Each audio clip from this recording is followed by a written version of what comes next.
apakah kepada sang pemerintah.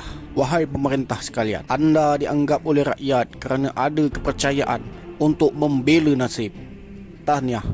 Ini kerana anda punya jiwa untuk membantu kami yang di bawah ini. Anda dilihat hendak melaksanakan tugas yang terbaik buat rakyat jelata. Anda punyai tanggungjawab untuk semua peringkat lapisan masyarakat. Satu tugas yang dikira cukup murni dan suci. Syabas. Pengorbanan adalah satu sifat wajib yang anda perlu lakukan. Baik dari segi masa, tenaga, wang ringgit, keluarga dan macam-macam lagi. Ulangannya belum menjamin anda berada di tampuk yang diimpikan oleh para penguasa, iaitu posisi dan pengaruh. Tetapi hari ini, anda sudah dapat kecapinya. Sama ada dengan rasa berat diri kerana tugas dan tanggungjawab mahupun dengan rasa bangga kerana penghormatan yang telah diberi. Ya, dalam kepayahan ada senyuman terukir. Dek kerana rasa hormat dan pengaruh yang ada pada anda. Anda dinilai dari aspek keikhlasan, bukan retorik harapnya. Kerana pengaruh yang ada dinilai pada impak dan hasil. Bukan mudah untuk yang ada kuasa memanifestasikannya demi manfaat kepada rakyat. Malahan, anda pasti tidak dapat memenuhi keperluan setiap orang yang punya pelbagai kehendak dan naluri. Anda perlukan proses pendidikan kepada rakyat untuk mereka mendukung agenda yang dititah. Kepercayaan dua hala dilihat sangat penting untuk kehidupan yang damai sejahtera. Yang berkuasa memberikan didikan yang baik dan mudah kepada rakyat, memberi perlindungan dan keperluan yang cukup untuk mereka. Sebaliknya, rakyat perlu akur dengan gaya dan corak model kehidupan yang dipimpin, bukan dengan membantah. Mari kita kaji kerana apa wujudnya bantahan ini. Protes dan ketidakpuas hati dari jiwa kerakyatan. Satu aspek paling penting ialah masalah makanan, pakai dan tempat tinggal. Itu keperluan asas manusia. Sekiranya terpenuhi tanpa ada keperitan untuk memenuhi keperluan ini, ianya telah dikira satu kejayaan. Rakyat mampu memberi balas kepercayaan kepada sang pemerintah. Sekejap, kenapa pula cukup sukar untuk memenuhi keperluan asas ini kepada segenap sendi manusia? Jawapannya adalah nilai material yang menjadi punca.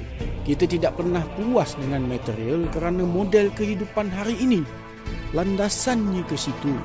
Maka perebutan, penindasan, pembulian serta kebinatangan terserlah pada sifat manusia serata tempat.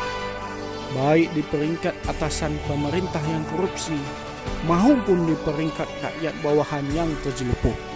Terfikir sejenak, tidak ada korupsi dalam kemiskinan. Tidak aneh kan? Jadi persoalannya, di manakah kepercayaan antara yang diperintah dan yang memerintah? Maka mahkamahlah tempat menjadi muka pengadilan yang seharusnya menegakkan keadilan, bukan mencari salah mana-mana pihak.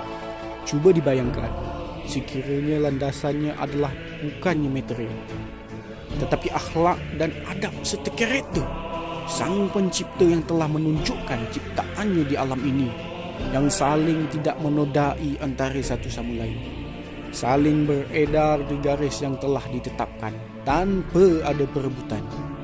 Pasti kehidupan manusia juga boleh diorbitkan sebegitu rupa. Tidak perlu mahkamah, tidak perlu penjara, tidak perlu polis, tidak perlu tentera, tidak perlu perjanjian yang tidak munasabah. Hukum alam berlaku di segenap sendi kehidupan makhluk sang pencipta. Jika dilihat, orang yang sudah berkuasa memang sukar untuk melepaskan kuasa. Kerana kuasa punya nilai retorik yang tinggi kepada rakyat.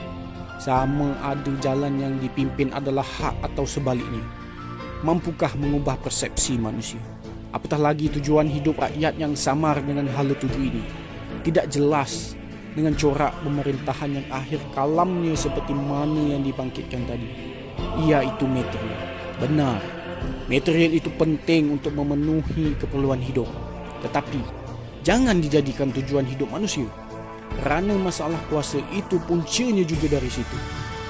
Tujuan seharusnya ke kehidupan yang aman makmur. Bila orientasi hidup kita halakan kepada kemakmuran, sudah tentu kita korbankan untuk jiran kita, iaitu orang awam yang sama-sama dapat menikmati kehidupan yang indah ini. Seperti mana Nabi Isa bersabda, sayangilah jiran anda. Bermaksud, kehidupan kita ini saling memerlukan di antara satu sama lain. Sekiranya semua faham akan tugas dan fungsi diri, amat mudah untuk perjalanan hidup ini.